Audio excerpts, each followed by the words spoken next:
Without further ado, let me properly introduce Rand to those of you. I first met Rand at the Digital Book World Conference. This has been some years ago, where he gave a wonderful presentation on digital marketing. And this is when I believe you were still with Moz, the company that you founded.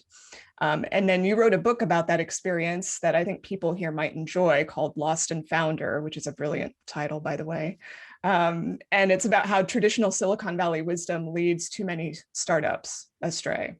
But today he's going to tell us about SparkToro, which is his latest effort and has some amazing functionality that I'm really excited for you all to see. So Rand, I'm going to hand it over to you. Oh, Jane, well, thank you. Thank you so much for that kind intro. And you humbly neglected to mention that when I was very first starting the journey of writing Lost and Founder and getting it published, you and I had, I think, 2 calls, consulting calls, and your wisdom was not just instrumental, but the catalyst in how I went about pursuing the project. And yeah, for those who might be curious, you know, I'm happy to share details of sort of how my publishing journey went. The same week, Jane, I think I mentioned to you, but so the same week that I flew to New York and sort of met with publishers and did that whole crazy rigmarole thing, Geraldine, my wife, went to New York with me that same week. She pitched publishers. She actually got her book deal just before I got mine. And so it was this crazy thing, like we were boarding a flight back from Newark to Seattle with book deals after a week of meeting with publishers. What a crazy experience. And don't try this at home, folks. No, it is. It was an extremely unlikely but very opportunistic and wonderful event. And I think what both of us did right as a segue to starting to talk about, you know, some of the ways that we want to help authors today. What both of us, I think, did unintentionally right was build audiences who were interested in what we were doing, in our content, in what we had to say, before we went and wrote books and published them, right? And because we had these sort of online followings and, you know, in particular, an email list, social followings, which publishers, particularly for Geraldine's book, seem to care a lot about, and had industry presences in our respective fields. Geraldine's, you know, a humorist and travel writer, and now, you know, and a James Beard Award-winning food writer, and blah blah blah blah blah. And I'm obviously in, you know, nerdy tech marketing world, but those audiences are what gave us, I think, the ability to make those books happen. I know, you know, Jane, you talk about this a lot, right? That it's not just publishers. If you want to have a successful sort of sale process, building up that audience is crucial. And in my opinion, I think one of the mistakes, well, there's a lot of mistakes, but I think one of the mistakes that traditional publishers make is thinking that social media presence is the most important thing. And in my opinion, it's email list. I think email list is, that is where all the sales come from. They really do. So I wanted to share, actually, it's a snippet of a presentation, but I think maybe it'll be useful to like kick us off. And then I'll walk you through SparkToro a little bit, and then we can do lots of Q&A. If you have questions in the interim, please pop them in the Q&A section of Zoom here, like Jane said. So let's see. This is from a presentation I gave a few weeks ago, but okay, here we go. I'm gonna share, let's see if I can do this with Zoom, share my screen, and I'm gonna share this PowerPoint. Okay, can you see that okay? And when I click forward and back, does it go forward and back? It's looking good. It hasn't moved forward yet. Oh, there it goes. Yes. Okay. So it is moving forward. Great. So when I think about this audience building process, whether that is, you know, whatever, for my B2B software company or for, you know, Geraldine's blog about how I took off my shirt yesterday, whatever it is, it's hard to explain her sense of humor, but it really, you know, it works very well for her audience. the concept that I always like to convey is this idea of a flywheel. And the reason the flywheel is so crucial, especially if you're, a small solo operator, you're building your audience yourself, you're trying to get readers for your book, or people who will buy your future books or your past ones. The big thing that I think about is this flywheel, because it allows you to build up. It's almost like going to the gym and working out a muscle or something, right? You go, the exercise is very difficult, but over time, as you do it over and over again, both the exercise gets easier and you get stronger, and whatever, your health improves, and whatever physical therapy issues vanish, all that kind of stuff. And the marketing flywheel works in much the same way, right? So what you want to do here is generally have some marketing thing that you are doing regularly. That list is incredibly long. It could be an email newsletter that you send out. It could be you are huge on Twitter and you're building your audience on Twitter. Geraldine builds a lot of her audience on Twitter, actually. It could be that you're great at Instagram, or maybe that you are fantastic at blogging. Maybe you run webinars, or you have a podcast, some sort of episodic, regular piece of content thing that you do. You could even be running ads, although I think in book world, Jane, you'll probably correct me, but I'm skeptical about ads most of the time. Agreed. Yes, for this audience, yes. Yeah. Aside from maybe Facebook, but we could talk about that later. Yeah, I mean, I would love to learn more there as well. I have not helped folks in book world and authors with advertising, but yeah, Facebook ads could work, especially if it's the right audience. But so sure, even a Facebook ad, you are doing a marketing thing, right? A thing which will hopefully build audience for you.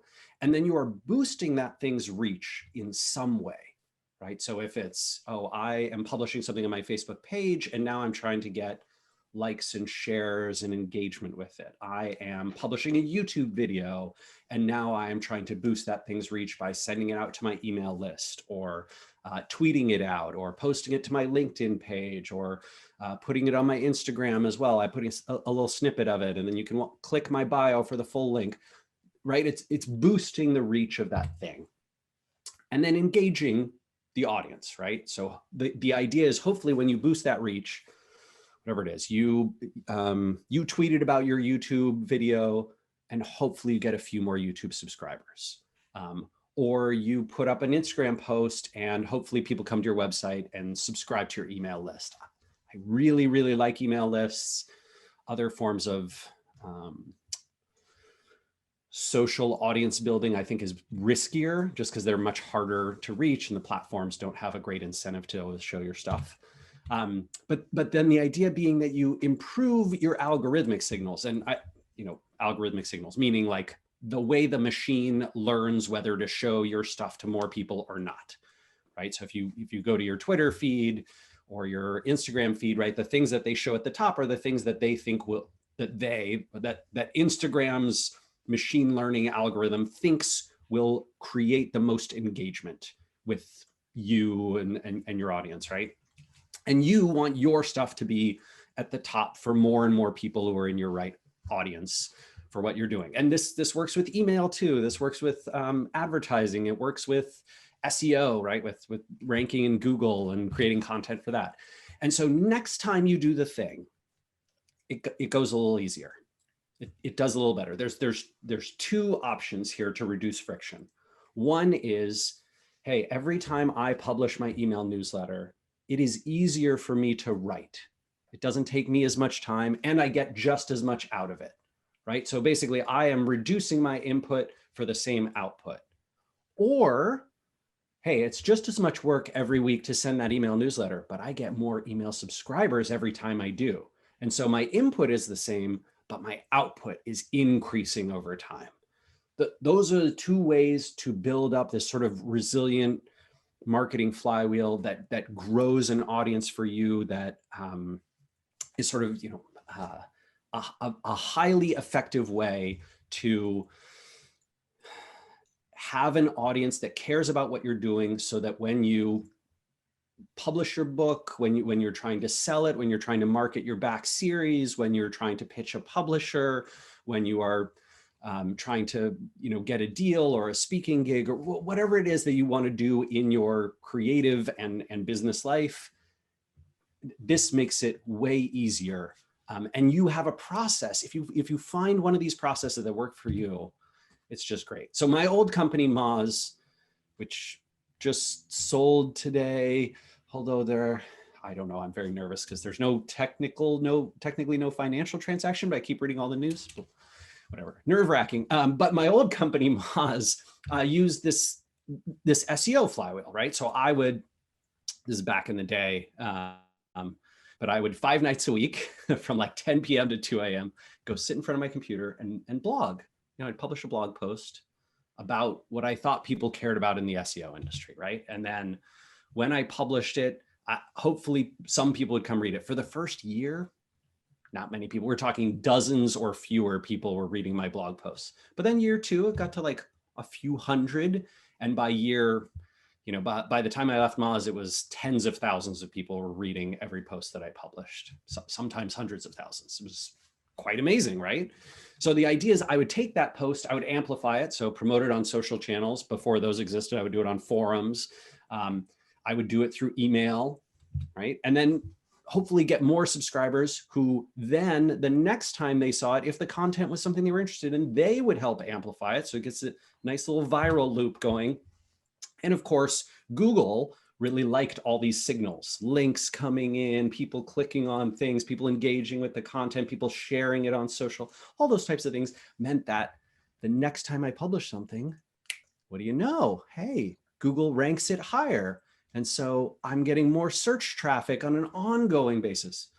Beautiful cycle, right? Worked really well for me. I have a tough time recommending it to everyone now.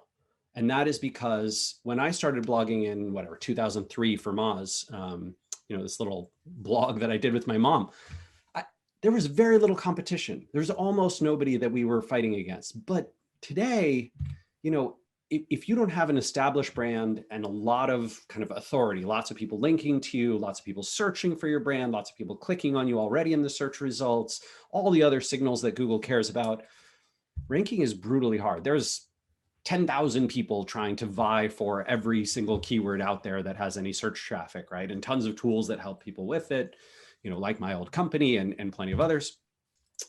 But as you grow that brand and authority through other channels, right? So, I built up a great YouTube following, I built up a great social following, I built up, my email list, all these other things. And now people are writing about me and linking to me and talking about my brand, and I'm getting some press coverage, and a bunch of people wrote about and reviewed my book. Then SEO gets easier. And right, once people prefer you in the search results, you're in a really good place. Then the curve starts to get easier and easier. It's not even a plateau anymore, right? Just all your content starts to rank better. And look, it's tough. My new startup, and the thing that we're going to talk about a little bit today, and I'll show you what SparkToro does, is essentially use this. I know this is going to sound weird, even though I was in SEO and thought of as sort of a guru in that field for a long time, like 17 years. We do almost no SEO at SparkToro, and I get almost no search traffic. Crazy, right? So what we instead use is influence marketing. I go out, it's only 2 of us, right? It's just me and Casey at SparkToro. Go out and find people who reach my audience, right? Sources of influence who reach people in market research and people who are professional web marketers and run agencies and consultancies and are CMOs and directors of marketing and do content marketing, all that kind of stuff, right? I find where those people hang out. They read these publications, and they subscribe to these podcasts, and they watch these YouTube channels, and they pay attention to these people on social. And then I go do something with them, essentially some form of co-marketing. Like, hey, Jane, let's do a webinar together. Oh, so meta. Yeah. Granted, I'm not necessarily I love authors because, well, I'm obviously in love and in a marriage with an author. And so it's just something very close to my heart. So anytime I can help folks in this world, it makes me very happy. But yeah, a lot of the time I will go find people who are specifically in market research universe or whatever it is, engage them. And then I try and like wow their audience and bring them back to SparkToro, right? So the way that I do it with SparkToro generally is, hey, we have a free plan. Anyone can sign up for free. You get 10 searches every month. You can, go do a bunch of your audience research and learn more about, who might be interesting to you. And then sort of turn their audience into our audience. So I call this influence marketing because influencer marketing with an R has come to mean like pay half naked people on Instagram who have like 6-pack abs and, do push-ups to pose with your product. And that's not the kind of marketing that we do. But I don't have another great name for this. I think it's somewhat part of kind of a niche digital PR, but digital PR has come to mean another thing too. So influence marketing it is. And that's what I want to show you. And we don't have to go through all that. But I will show you SparkToro. Oh my gosh, we have lots of questions. Well, so I can definitely tackle some of those, and then let's share my Firefox. Go over here. We don't want to see what's in my email today. All right. So first things first, I think it would be great. Jane, you mentioned to me, I think when we were chatting over email, that you had a couple of examples that maybe we could walk through with SparkToro. Yeah, I had three possible case studies, as it were.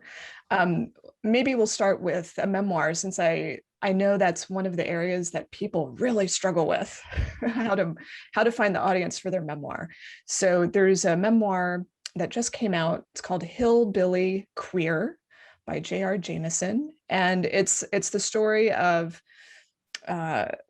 someone growing up in rural Indiana, and him and his father kind of coming to terms with, well, the tension is very relevant to the current moment of,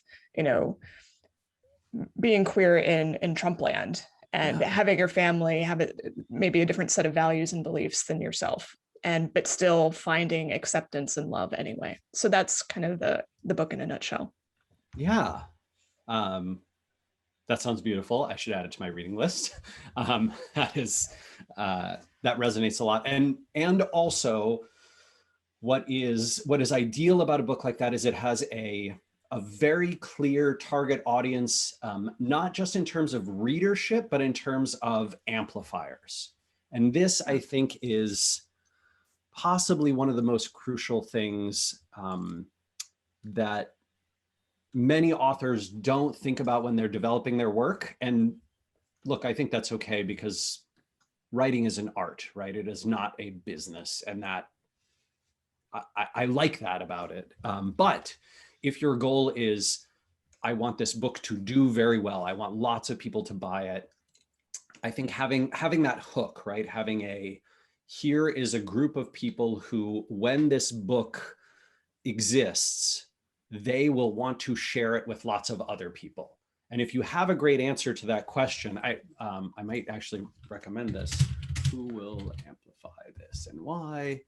I'll put it in the chat for folks, but I might actually suggest checking this out.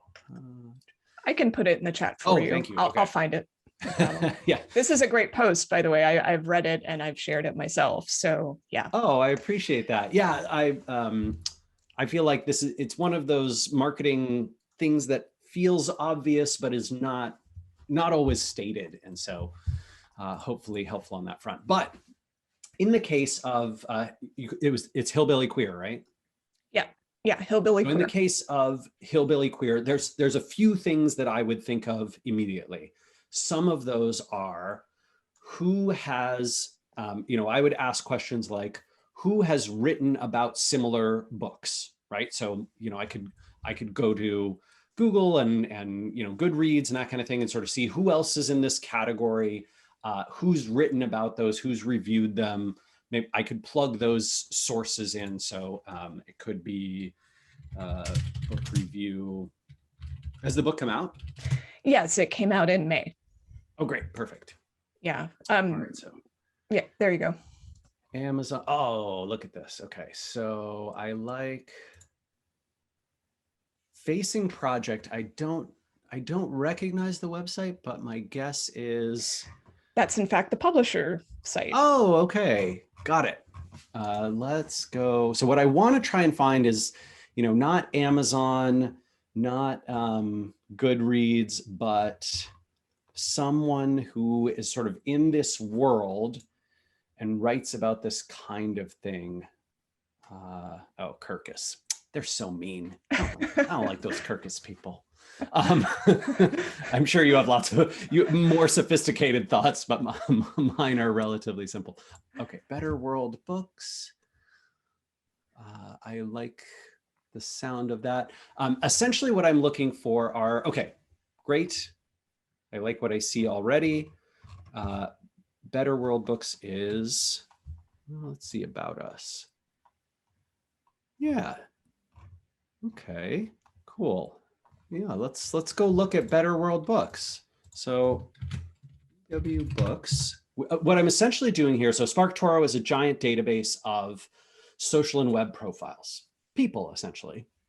People who've made their social profiles public on the internet through Instagram and Facebook and Twitter and LinkedIn and Reddit and YouTube and Quora and Medium and all these places, right? And we aggregate up this public data. So we might say, oh, here's Jane's profile on Twitter, and here she is on LinkedIn, and here she is on Reddit and YouTube, and ding, ding, ding, like all these become one profile. We toss out all the personally identifiable information, so we never sort of identify it as actually Jane, but we would say, oh, when you search for whatever it is, publishing consultant or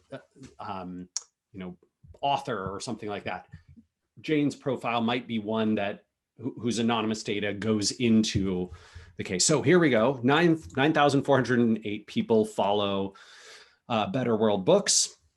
And the reason I'm analyzing their audience is because my hope is, if they are the kinds of people who write about Hillbilly Queer, we will find more people that their audience pays attention to who also could write about, review, and amplify this book, right? So this is one way to go about it. You find a similar audience, a similar book, a similar person in your space, or a reviewer. It could even be just someone who has nothing to do with the book world, but they reach your audience. So in the case of Hillbilly Queer, it could be, I go look at GLBTQ advocacy organizations and see what else their followers pay attention to. Maybe I look for people who have talked about or shared social issues around being queer in rural America, that kind of thing. So obviously, what it's telling me, before we go any further, what it's telling me is 9.8%. SparkToro is very simple. It is not, there's no fancy machine learning. There's no big algorithms. It's division. So of these 9,408 people who follow Better World Books, 10% of them approximately have the word writer in their bio. That's their bio on Twitter or Instagram or LinkedIn or Facebook, any of those places. 9.1% author, book, she, her. So this sounds to me like a very author-heavy group. There's nothing wrong with that. I don't know whether it's the perfect audience for this. So I might go through here and say, well, these results, right? The social accounts that they follow. So 27% engage with Penguin Books USA.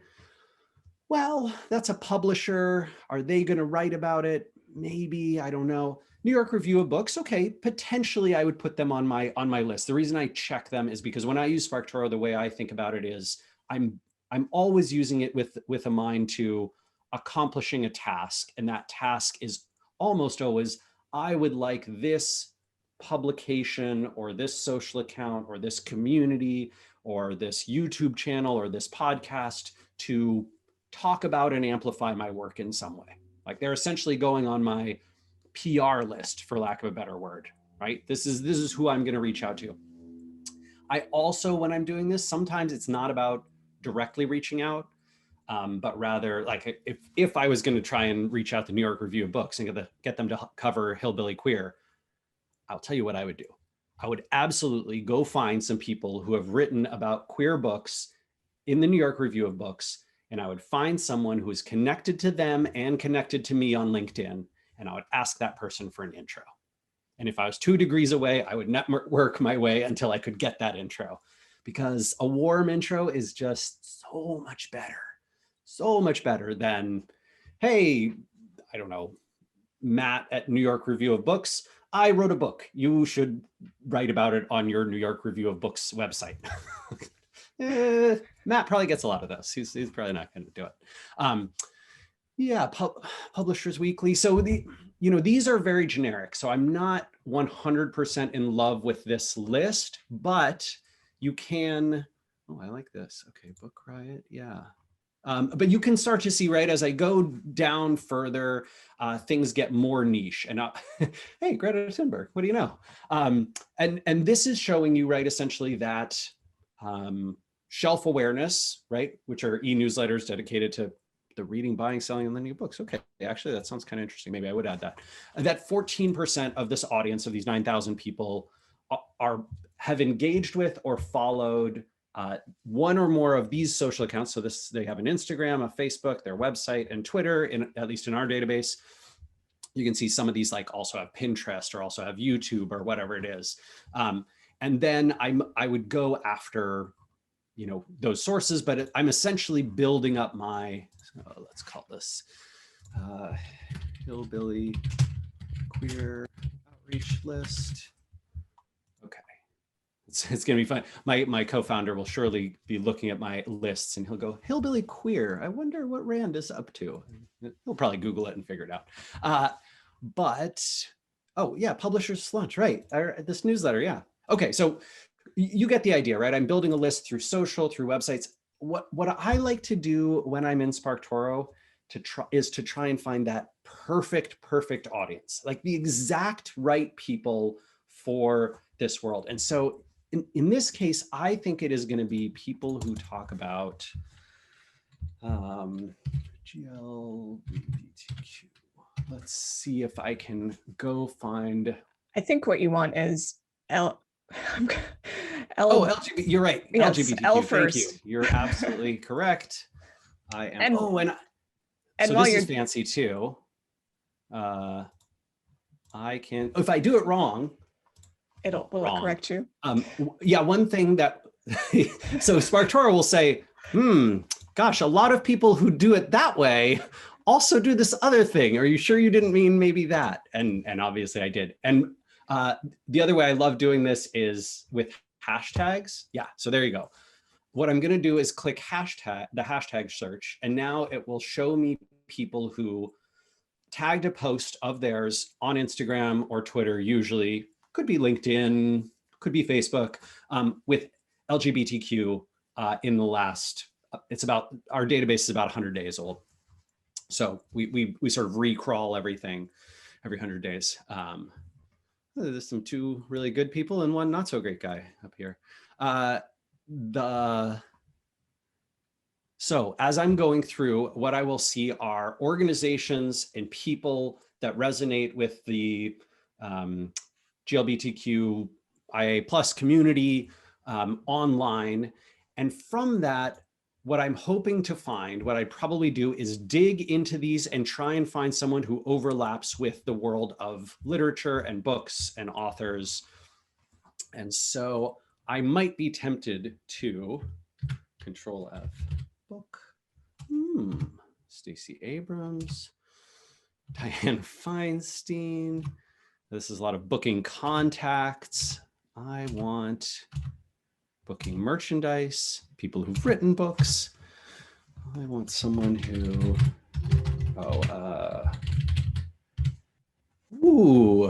Rainbow Hours publisher. What is this? Tell me more, Linda Riley. Lesbian Visibility Week. Yeah. Okay. An ex-board director at GLAAD and in writing world. Okay, so SparkToro servers. Let's go analyze.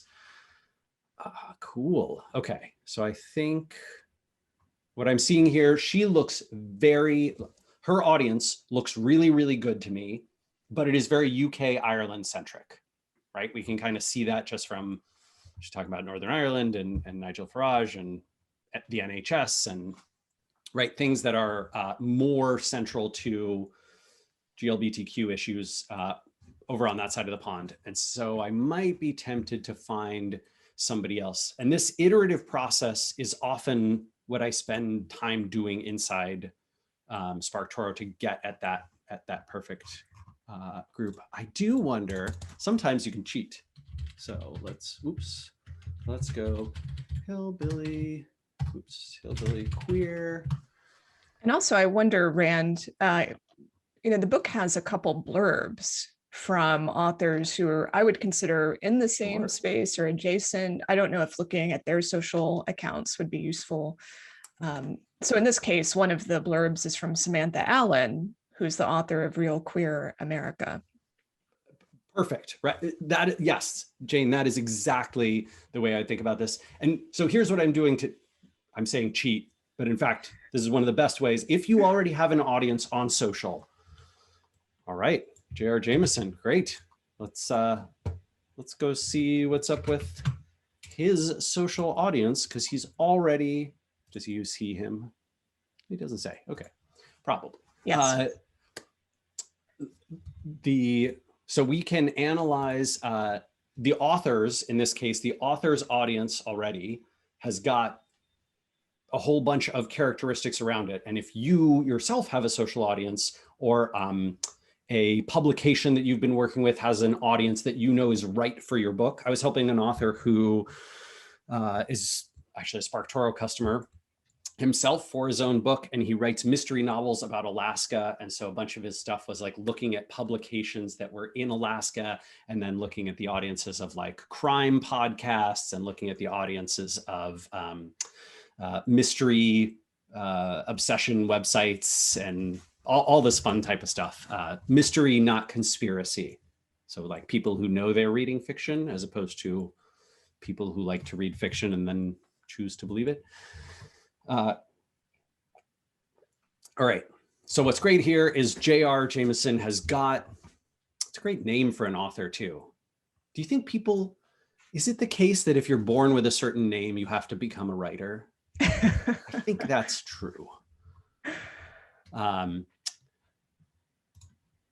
I would like to do a statistical analysis of that. So again, we'll pop into looking at some of these results and say, oh, great. So what I can see here are a few things that I like. I like the percent of audience. That's super useful. That tells me sort of like how engaged they are. I also like looking at social followers. So this will tell me, oh, the Chronicle of Higher Education, which I think J.R. Jamison is on the board of or worked with.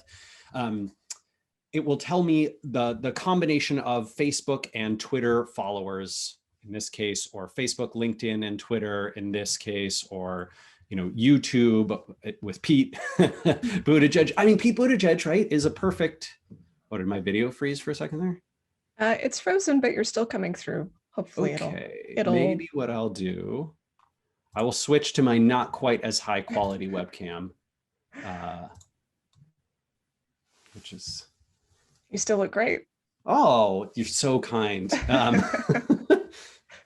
I feel very lucky today. I had a good skin day. It's not, had to look good for my authors. So Pete Buttigieg, I mean, very difficult person to get a hold of probably, but likely the kind of person where if you think to yourself, if Pete were to put up a YouTube video about this, or were to send a tweet, or if he put up an Instagram post of himself reading this book, would that engage a lot of people who are right types of customers for this book? Yes, absolutely. So, maybe I put him on the list. You never know. You shoot for the stars. It could happen. Yeah, I like Ashley Ford as well. So just so you know, she's also someone who blurbed the book. She's from Indiana. She has her own book coming out right now. So there are a lot of lots of cross-pollination there. Yeah, and this is one of the beautiful things about the author world, right? I find that there's like a beautiful kinship among many authors where they are very happy to, oh, hey, my book just came out.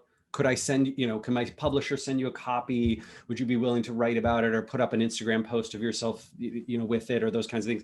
And a lot of people will say yes to that, right? So granted, it may be tougher to reach out to the Indiana Star, which is, I think, the big newspaper, one of the big newspapers in Indiana, and get them to write about it.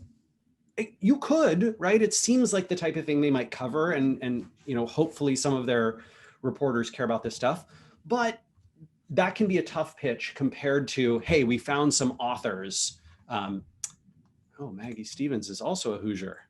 Hoosier is a great word. Dun, dun, dun. See, this is what happens. You get excited, you learn, what do we call this? Hillbilly Queer Outreach List. We're adding them. Hello, uses these words in their profile. So I mentioned that you can do things that people talk about, but you can also plug in things like, I want Hoosier and queer. So let's go find people who have those two things. I don't know. Well, maybe those two things are not super popular in the, I wonder how many folks might be here. Not many at all. Let's see what else. Is Hoosier a very straight sort of conservative-ish term that people use to describe themselves when they're from Indiana? I'm not sure. No, it's just a very general folksy term. I think I actually use Hoosier in my Instagram profile. Oh. But not on Twitter. Maybe I should.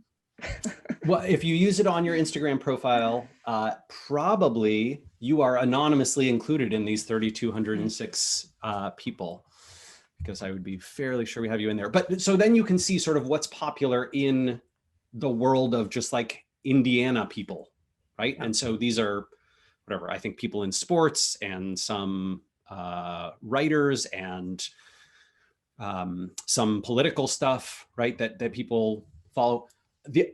Another one that I think is huge for authors and under invested in generally is podcasts, for sure. Right. So good. So we've got, actually, this gives me an opportunity to give you a question that came through. Oh, great. So this is from Dan, whom I know. Hi, Dan. Thank you for joining us. His company works with self-publishing authors, and they've been using SparkToro the last few months to help reach more people with their content marketing. And he loves how much data you provide with the free accounts, and they're planning to upgrade. I did not pay him to say this. Anyway, so he wants to hear more about how the podcast insights work and any improvements or new features that might be coming specifically to that part of the platform. Yeah. So Dan, I'm pretty sure either Jane or I paid you, because we just had a big, I think one of my last blog posts was about how the podcast index has just been significantly upgraded. So we've now got about, I think it is the case that iTunes or Google Podcasts, one of them came out and said like, oh, there's about 10 million podcasts that have whatever 10 or more listeners an episode. And we've got about 3 million of those represented in SparkToro's podcast index. They tend to be the larger ones. So things that have, many dozens, hundreds, thousands, tens of thousands of listeners per episode. And the way we do podcasts is essentially that if a podcast can be connected to either a website, which, most podcasts, if you visit one of these, like iTunes, right, will have for the assembly call, which is following Hoosier basketball, which, I don't know whether Hillbilly Queer has an in there, but potentially if there's an angle, I would go pitch some of those sports podcasts because they're just huge. And many of them will have a website link. Oh, this one doesn't. Usually a lot of them will have like a link to a website that's associated with the podcast itself. And when So in this case, we must have seen it the other way. We saw the website for Assembly Call linking to its podcast on iTunes, and we connect those up, and then we calculate the connection there. But in the case of this one, it's a little different. So there's lots of biweekly podcasts. There's a whole lot of podcasts in here. I tend to look for high relevance podcasts. And then what I'll do is, so let's try and find one here. Unfiltered. That sounds like exactly the opposite of someone who would cover this. Inside Indiana Business, Central Sports mostly. Okay, I like this. Indiana Week in Review. This looks good to me. Great. Let's go to Indiana Week in Review. And who is behind this? Well, when it's like this, you got to use Google. Indiana Week in Review podcast. Perfect.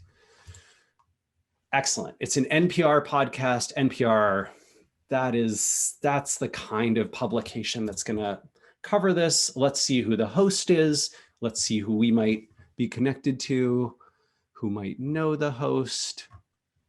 Gosh, pretty quiet about the details. Podcast directory. This is on npr.org's website. I wonder if there's a personal show notes. Okay. Well, I'm not going to spend all the time doing this, but you can, right? This is sort of the process, probably, Dan, that you're using to help your clients, right? Where you go, you dig in, you find the people behind the podcast, you build that connection. We do have something. This is kind of cool. Sometimes this works. So let me go. So I added it to my list, right? My Hillbilly Queer list. And the cool thing in SparkToro is if I go to my lists, not always the case, but we might get lucky here.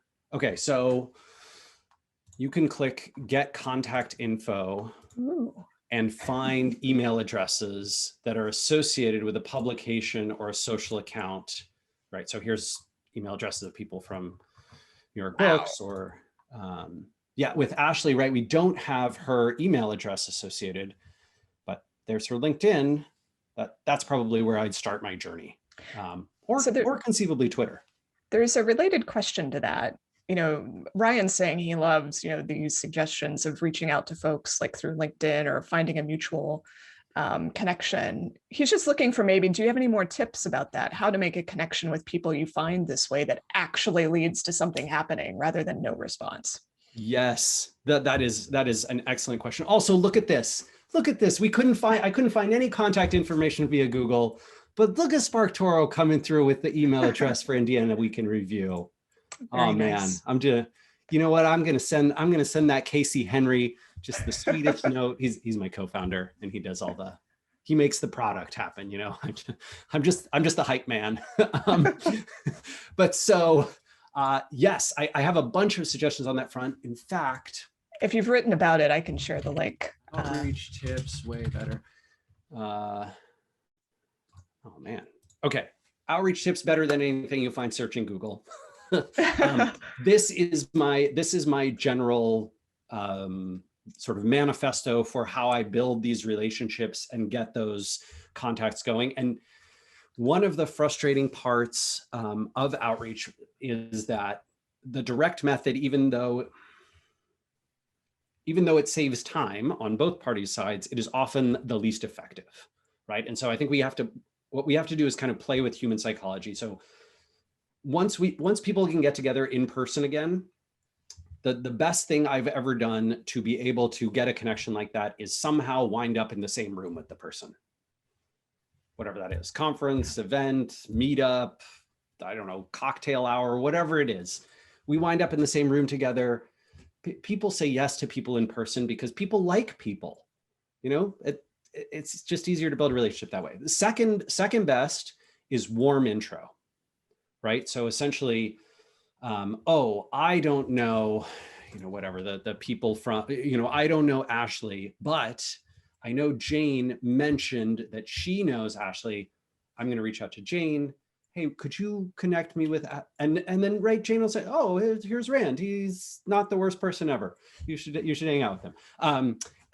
And those types of introductions can be really helpful. Look, I have seen networking go this way and been connected to folks that I never thought I could reach.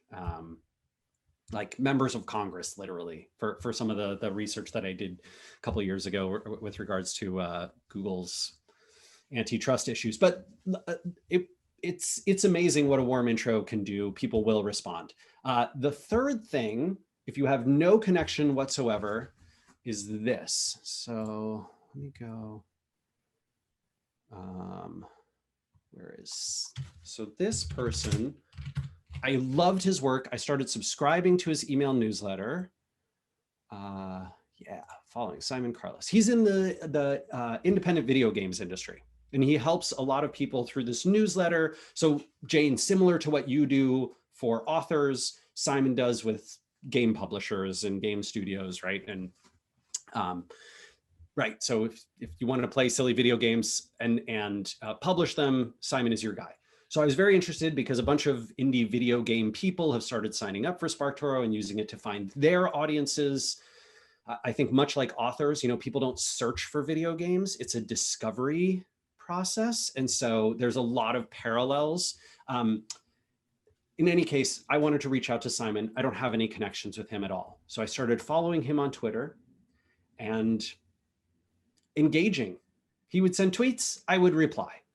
We just had fun, like probably for 3 or 4 months occasionally. And then, wait, can I show you? Yeah, I think I can probably show you. This was so exciting to me.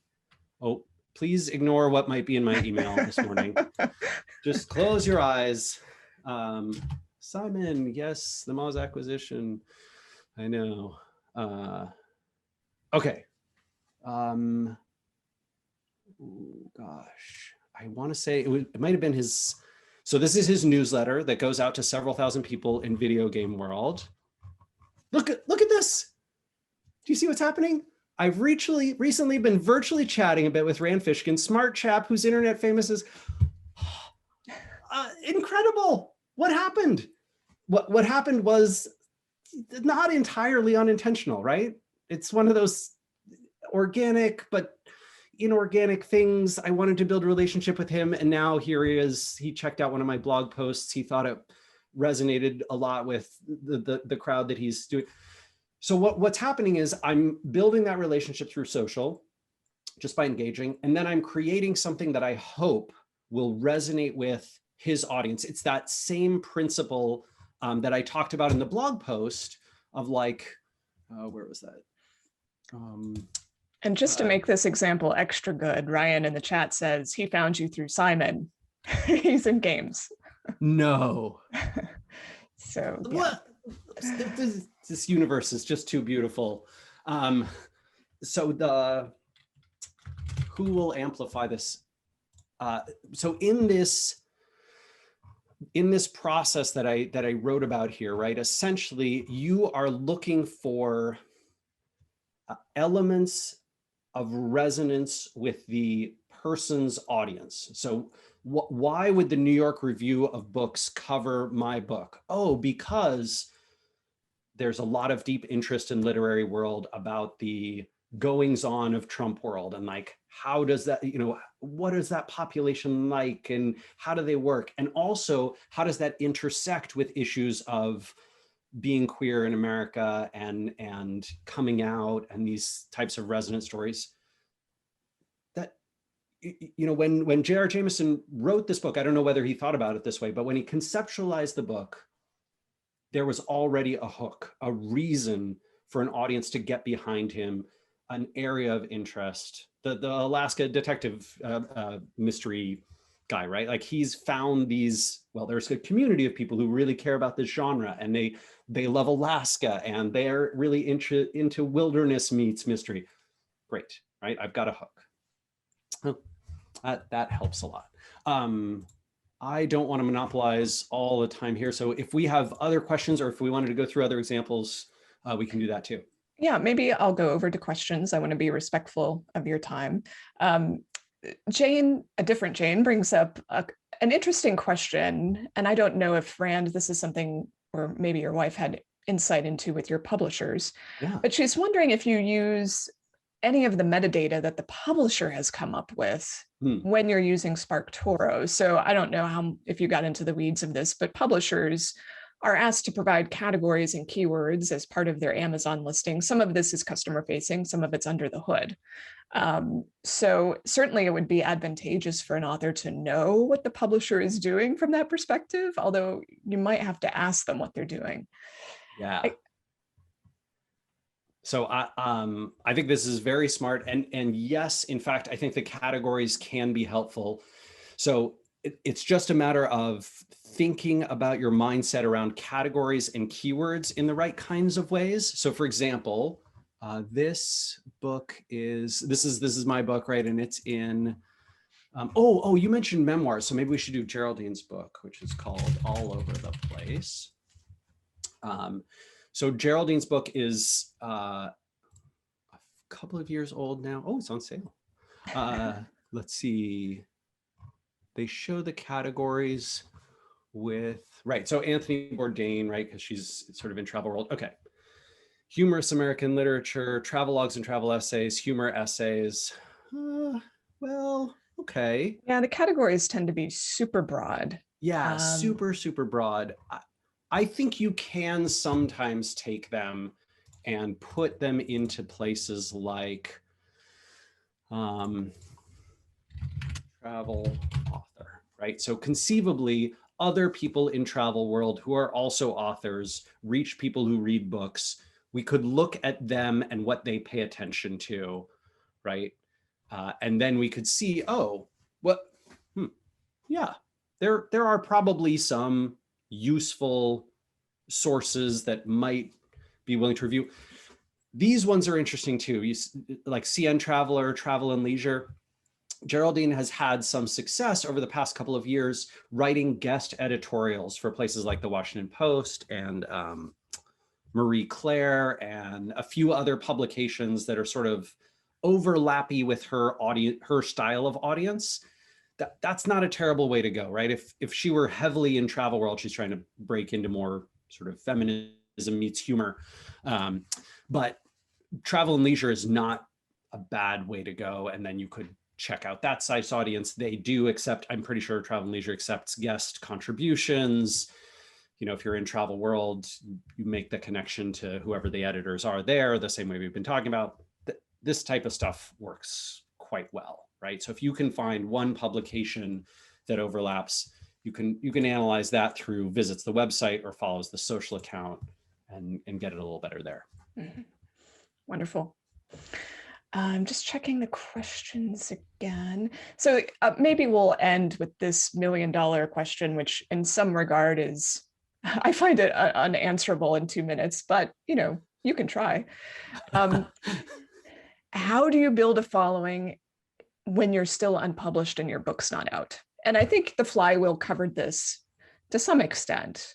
Yes, and also Okay, and this, so I should also mention this person's thinking fiction in particular, which I know can be, there's this mental block in between nonfiction and fiction authors. So, okay. All right, I'm going to share. How do I share? Is that the right one? Yes. Do you see this PowerPoint now again? Yes. Yes. Okay, and showing full screen. So I mentioned this, like this influence marketing curve, but there's I think a big question that a ton of small business owners, authors, indie video game publishers have, which are the which tactics should I use? Like, how should I start to build my audience? And my recommendation is you want something at the intersection of these 3 things. Number 1, an area of personal interest and passion. And this is because if you tell me, I freaking hate writing email newsletters, they're boring, I don't like reading them, I don't like subscribing to them, I don't care who you are, you will not be successful at doing them, right? If you love Instagram, great. If you hate Twitter, that's fine. And then an area where you can provide unique value. Unique is the operative word here, meaning that people who whatever, subscribe to my Instagram feed get this value that they wouldn't get anywhere else on the platform.